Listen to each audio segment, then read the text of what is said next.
नमस्कार, ABC channel में आपका स्वागत है। मैं हूं सचिन श्रीवास्तव और आप मेरे साथ देखेंगे आजमगढ़ से जुड़ी खबरें। आइए नजर डाल लेते हैं आज की खास खबरों पर।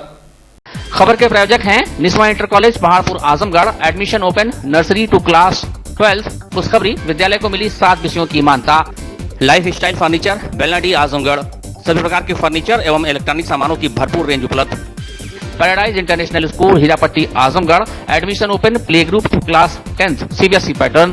Sarvodaya public school Harbanspur Azamgarh. Admission open. आगामी 9 सितंबर को आयोजित हो रही राष्ट्रीय लोक अदालत के प्रचार प्रसार के लिए गुरुवार को जिला जज संजीव शुक्ला ने हरी झंडी दिखाकर प्रचार वाहन को दीवानी न्यायालय से रवाना किया। इस अवसर पर जिला जज ने कहा कि आगामी 9 सितंबर को पूरे देश में राष्ट्रीय लोक अदालत का आयोजन किया जा रहा है। लोक अदालत सुलह समझौते का सशक्त माध्यम है, जिसके जरिए आम जनमानस अपने छोटे मोटे विवादों को आसानी से निपटा सकते हैं। वहीं छोटे फौजदारी मुकदमों में जुर्म स्वीकार करके मुकदमा खत्म करा सकते हैं।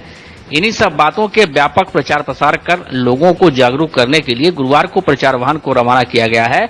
यह प्रचार वाहन पहले दिन सदर तहसील निजामाबाद, फूलपुर तथा मार्टिनगंज तहसील में भ्रमण कर अपनी बातों को जनता तक पहुंचाएगा। वहीं शुक्रवार को लालगंज, बुरहनपुर तथा सगड़ी तहसील के इलाकों में लोक अदालत के उद्देश्य का प्रचार प्रसार करेगा। छोटे छोटे बच्चे हैं जो बदल चीज लेते हैं, वो अंदर ही है अपनी मदद के साथ, वो जेल में रह रहे हैं। उनके न्यूट्रिशन का ध्यान रखना, ये देखना कि बच्चे को एक्स्ट्रा दूध मिलता है नहीं, मदर को एक्स्ट्रा दूध मिलता है नहीं, एक्स्ट्रा उसको फीड मिल रहा है नहीं, वो सब भी देखना। इनकी सोशल नीड्स का ध्यान भी रखना, इनके अंदर जो स्पेशल नीड्स है उनका भी ध्यान रखना, साथ में कोर्ट बेस्ड सर्विसेज भी इनको प्रोवाइड करना। ये सब कुछ भी काम इसमें होता है। तो जहाँ तक हम एंटाइटलमेंट की बात कर रहे थे, इस अवसर पर जिला विधिक सेवा प्राधिकरण के सचिव अपर जिला जज धनंजय कुमार मिश्रा, अपर जिला जज सतीश चंद्र द्विवेदी, जैनेन्द्र कुमार पांडे, ओम प्रकाश वर्मा, राम नारायण, शैलजा राठी, मुख्य न्यायिक magistrate Yashwant Saroj, ACJM Anita, Devendra Pratap Singh, JJ board के अध्यक्ष अभिनव सिंह, सिविल जज अशोक कुमार सिंह, तारिफ मुस्तफा खान, मीनल वर्मा, ओम श्री चौरसिया, दीक्षा त्यागी, वैशाली सिंह, जागृति आदि कई न्यायिक अधिकारी कर्मचारी मौजूद रहे। इसका उद्देश्य ये है कि गांव-गांव में और जितने हमारे जो भी सामान्य जनमानस हैं उनमें यह जन जागरण हो कि उनको विधिक सेवा प्राधिकरण द्वारा इस तरह के जो लोक अदालत आयोजित की जाती है उसमें तरह तरह के वादों का सुलह समझौता द्वारा त्वरित निस्तारण हो सकता है। मुख्य उद्देश्य यही है कि इसके संबंध में जन जागरण करना, सर्व सामान्य तक की सूचना पहुंचे। आप सर आज किस तरह की रैली निकाली गई, क्या था? ये बेसिकली विधिक सेवा साक्षरता जो हमारा अधिकरण है यहाँ पे जिला विधिक सेवा प्राधिकरण, उसकी तरफ से जागरूकता फैलाने के लिए कि कौन कौन से वाद जो है लोक अदालत में बहुत त्वरित गति से निस्तारित हो सकते हैं। उससे प्रतिकर वाद हो गए और फैमिली के डिस्प्यूट्स हो गए, जो फैमिली कोर्ट से रिलेटेड डिस्प्यूट्स हैं, और मान लीजिए वेजेस एक्ट के मामले हैं, टैक्स के मामले हैं, बैंक लोन के मामले हैं, पेंशन से रिलेटेड कोई मामला है, इस तरह के जितने छोटे वाद हैं उस सबका जो है निस्तारण लोक अदालत में किया जा सकता है। सावन के महीने के बीच में पड़ रहे मुहर्रम के पर्व को लेकर पुलिस प्रशासन अलर्ट मोड पर है। जिले में पीस कमेटी और धर्मगुरुओं के साथ पूर्व में ही बैठक कर ली गई है। पुलिस अधीक्षक अनुराग आर ने बताया कि समस्त थाना क्षेत्रों के संवेदनशील क्षेत्रों में पुलिस द्वारा लगातार भ्रमण किया जा रहा है। उन्होंने बताया कि जनपद में कुल 107 संवेदनशील क्षेत्र चिन्हित किए गए हैं। जिले में इन संवेदनशील क्षेत्रों में विशेष रूप से सुरक्षा के कड़े प्रबंध किए गए हैं। कहा कि जनपद में कुल 1095 ताजिया परंपरागत रूप से निकलते हैं। 357 ऐसे जुलूस व मजलिसें हैं जिनके रूट का भी भ्रमण कर लिया गया है। पर किसी भी नई परंपरा की शुरुआत नहीं होगी। प्रशासन द्वारा पूर्व निर्धारित रूट पर ही ताजिए जुलूस निकलेंगे, मजलिसें होंगी।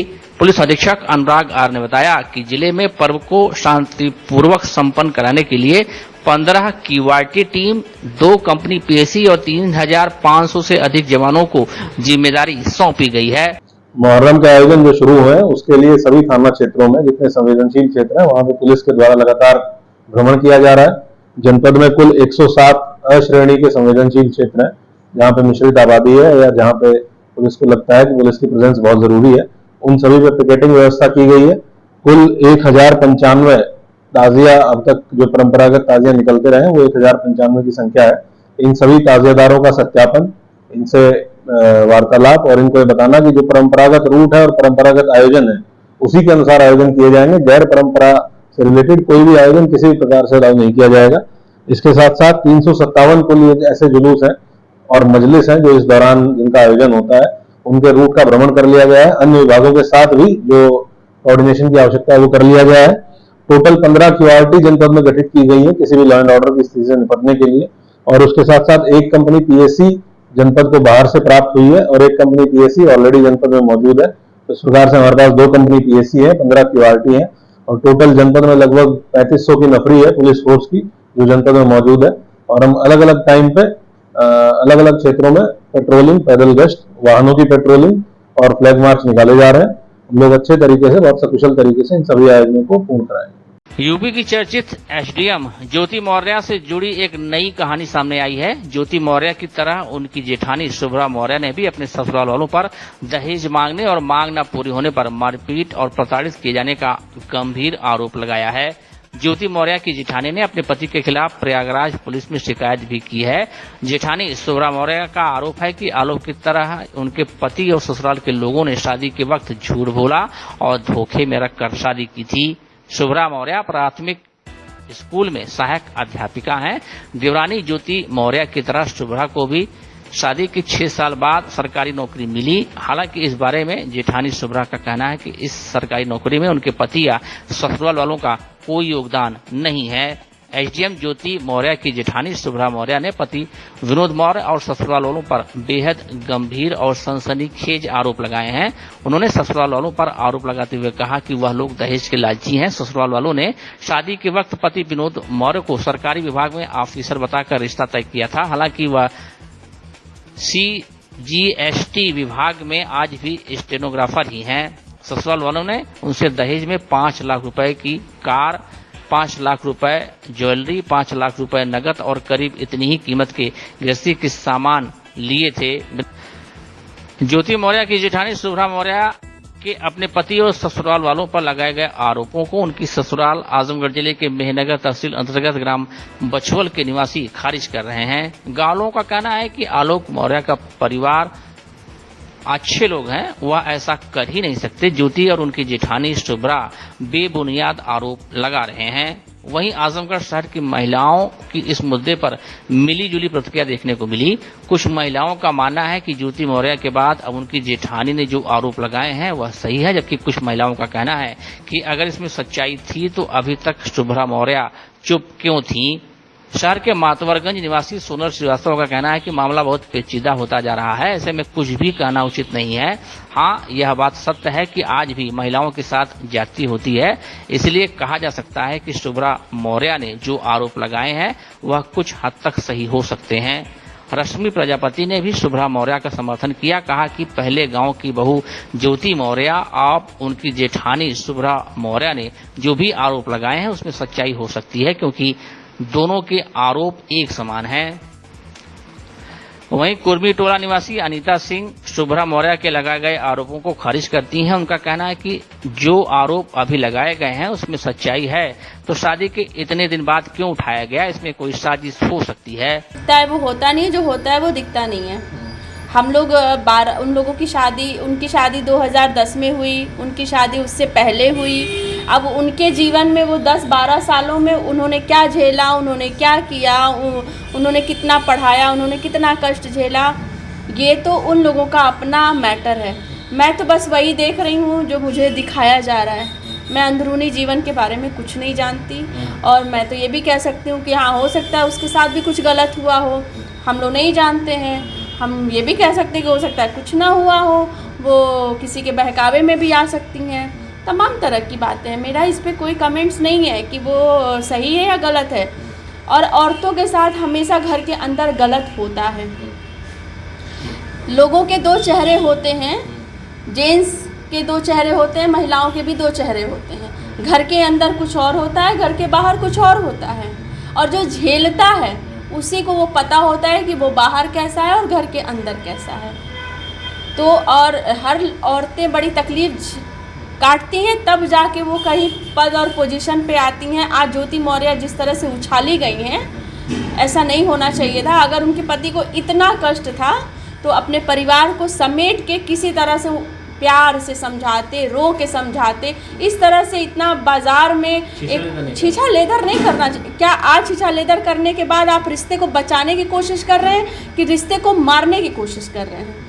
अगर आपके बच्चे हैं, आप बच्चों का वास्ता दिए होते, बच्चों के लिए बोलते कि हमारे रिश्ते को मत तोड़ो, हमारे रिश्ते हैं, परिवार है, मैं तुमको बहुत चाहता हूँ, प्यार करता हूँ, मरने का वास्ता दिया होता। तमाम तरह के रास्ते थे। क्या सड़क पे शीशा लेदर करने का ही रास्ता था? आप कह रहे हैं कि मुझे मारने की कोशिश की गई। अगर मारने की कोशिश की गई होती तो मार दिया गया होता। बहुत लोग मर जाते हैं, बाद में पता चल जाता है कि ये सुसाइड हो गया या जहर खा के मरे हैं या इनको मार दिया गया है। आप तो है ना, मार्केट में कह रहे हैं ना घूम घूम के कि हमको जो है मारने की कोशिश किया गया। तो कहीं ना कहीं ये नहीं लग रहा है कि ज्योति ने जो आरोप लगाए वही उनकी जेठानी ने लगाए हैं, तो परिवार का कहीं ना कहीं आरोप का है, कुछ ना कुछ तो होगा ही ना। हम क्यों एक महिला के पीछे ही दौड़ते चले जा रहे हैं? जैसे लोगों का ये कहना है कि ज्योति मौर्य आरोप लगा रही, तो फिलहाल अगर वो ये आरोप लगा रही तो इसको तो लोग कह सकते हैं ना कि अपने हस्बैंड को फंसा रही हैं, कुछ कर रही हैं इसलिए। लेकिन उनकी देवरानी क्यों लगा रही हैं, जेठानी क्यों लगा रही हैं, बताइए? उनको उनका क्या पर्सनल दुश्मनी है? उनका क्या है पर्सनल? उनका तो कुछ भी नहीं ना। वो तो कोई जॉब नहीं है जो छोड़ी है, जो कुछ भी हैं, तो कुछ हद तक कुछ बात होगी उनकी फैमिली में, तभी तो आरोप लगा रही हैं। अब क्या होगा वो तो वो ही जाने। लेकिन अगर वो भी लगा रही तो कुछ हद तक तो कुछ होगा, कोई हो सकता है सच्चाई, क्योंकि उनका तो कोई पर्सनल मैटर नहीं है। मान लीजिए ज्योति को लोग कह रहे हैं तो वो एक लोग कह सकते हैं कि अपने हस्बैंड को फंसाने के लिए कह रही हैं, ये सब तो फंसाने के लिए। हाँ, जो ये सब हो रही हैं चीज़ें उसकी वजह से कह सकती। लेकिन उनकी जेठानी क्यों कहेंगी? उनके साथ तो कुछ नहीं हो रहा है ना, तो कहीं सच्चाई होगी इस बात में, तभी तो वो कह रही हैं। देखिए, हम ये नहीं कह सकते हैं कि उनके आरोप में से कितनी सच्चाई है या कितनी झूठ है। बस ये कहेंगे कि वो इतने दिन कहाँ थी, हैं? इतने दिन वो कहाँ थी? अगर उनके साथ ऐसा कुछ हो रहा था तो वो पहले ही आ गई होती फ्रंट पे ही। अब ये ज्योति मौर्य का ऐसा कुछ वो देखिए बस आ गई सामने, वो भी अपना लेके। हमें तो लगता है या तो ये साजिश है या तो कोई चाल है या हकीकत भी हो सकता है। भाई हम तो कह नहीं सकते इसके बारे में, हैं? मगर जो उनके साथ हुआ है या नहीं हुआ है, वो इतने दिन से क्यों बैठी थी शांत? उनको फ्रंट पे आना चाहिए था। आज वो सामने आ रही तो जाहिर सी बात है इसमें कोई चाल है। उसको भाई आदमी पता करे, उसको सच तक जाने, फिर कोई कार्रवाई करे। हम तो यही कहेंगे बस। अच्छा, दो लोगों का आरोप, ज्योति का और ज्योति की जेठानी की, ये लगता है कि ससुराल ही का एक गड़बड़ है। नहीं, हम कैसे कह सकते हैं भाई? हम तो दोनों अगर जेठानी देवरानी एक ही आरोप लगा रही है तो कुछ ना कुछ तो सच्चाई हो सकता है। हम ये नहीं कह सकते हैं कि पूरा सच यही है कि वही पूरी सच है। हम ये भी कह सकते हैं कि भाई ससुराल वाले पक्ष भी सच हैं और ये भी कह सकते हैं कि वो भी सच है। बस इसका पता किया जाए, ऐसे अफवाहें न उड़ाया जाए कि और भी महिलाओं को दिक्कत जो हो रहा है उसका सामना करना पड़ रहा है। कम से कम वो सब चीज़ें बंद कर दिया जाए। किसी की सज़ा हम किसी और को नहीं दे सकते हैं।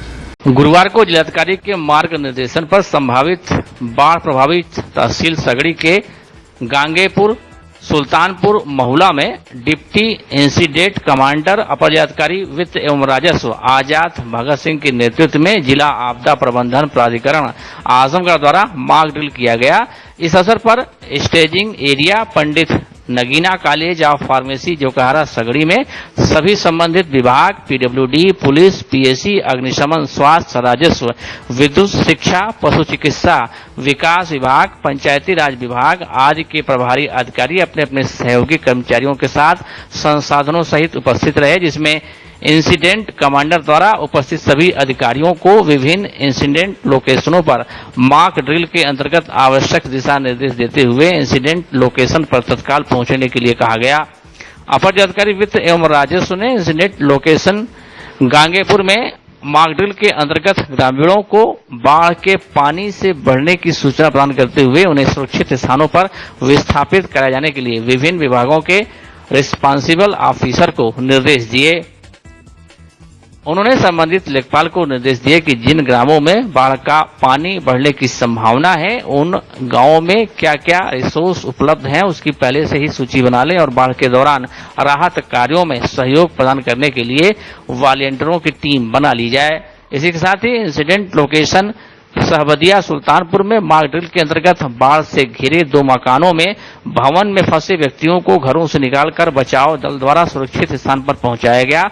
इंसिडेंट लोकेशन महुला में मॉक ड्रिल के अंतर्गत बाढ़ के पानी में डूबते हुए व्यक्ति को बाढ़ राहत दल द्वारा बचाकर स्वास्थ्य विभाग द्वारा पीड़ित व्यक्ति को प्राथमिक उपचार करते हुए एम्बुलेंस के द्वारा स्वास्थ्य केंद्र तक भेजा गया। बाढ़ से विस्थापित लोगों के रोकने के लिए प्राथमिक विद्यालय दाम महुला में बाढ़ राहत शिविर बनाया गया था, जिसका इंसिडेंट कमांडर द्वारा निरीक्षण करते हुए सभी संबंधित अधिकारियों को आवश्यक दिशा निर्देश दिए गए। आजमगढ़ जनपद के रानी की सराय थाना क्षेत्र में 24 अप्रैल को सूबेदार पुत्र बाबूलाल निवासी ग्राम उसरी थाना मेहनगर ने प्रार्थना पत्र देकर अवगत कराया था कि दहेज की मांग को लेकर उसकी पुत्री शिल्पा को प्रताड़ित करते हुए उसके पति, सास, ननद व देवर द्वारा उसकी हत्या कर शव छत के हुक से लटका दिया गया। पुलिस ने मृतका के पति जितेंद्र कुमार पुत्र गुरहू सहित 6 निवासी ग्राम फिरुद्दीनपुर थाना रानी की सराय आजमगढ़ के खिलाफ मुकदमा दर्ज कर लिया। मामले में विवेचना क्षेत्राधिकारी नगर द्वारा की जा रही है। गुरुवार की सुबह 8:10 पर उप निरीक्षक महेंद्र सिंह को मुखबिर से सूचना मिली कि उपरोक्त अभियोग से संबंधित अभियुक्त गुरहू राम पुत्र बनारसी रानी की सराय थाना क्षेत्र के ऊंची गोदाम चौराहा के पास मौजूद है। सूचना के आधार पर मौके पर पहुंची पुलिस ने अभियुक्त को गिरफ्तार कर जेल भेज दिया।